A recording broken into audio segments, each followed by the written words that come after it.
The ballroom of the Fairmont Grand Hotel radiated opulence. Crystal chandeliers glowed above, lighting rows of elegantly dressed guests.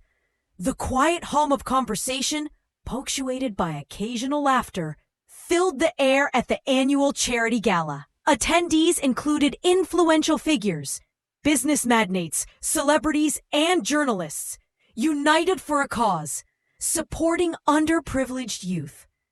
In a corner of the room, away from the spotlight, sat 18-year-old Barron Trump. Tall and composed, he naturally drew attention, though he seemed unaware.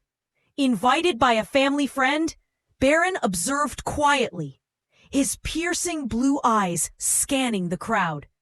Unlike others enjoying the spotlight, he appeared content to stay in the background, his demeanor mature beyond his years. The evening unfolded smoothly.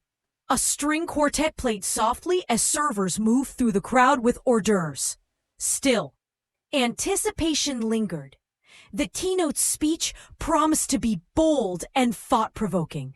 The speaker, a renowned journalist known for sharp wit and biting humor, stepped up as the MC introduced them. The room quieted, all eyes turning to the stage. Barron leaned back slightly, watching.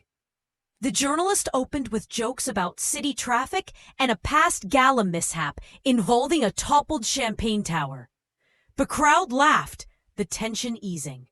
But soon, the light tone shifted to biting satire, targeting familiar political figures. Laughter grew uneasy. Then came the remark, "Well, we can't discuss the world without mentioning the man who made orange the new black." The crowd tensed. The jokes turned to Barron's father, former President Donald Trump. Then, the journalist pivoted. And of course, we can't forget his most overlooked legacy, the next generation. I mean, let's talk about Barron. Gasps rippled through the room. All eyes turned to Barron. He sat, still, calm, unreadable. The journalist joked, "Imagine growing up in a golden tower surrounded by marble while your dad tweets about a TV show. Must have been character building, right?" The humor fell flat. Nervous chuckles faded into silence. Yet Barron didn't falter. Slowly, he stood.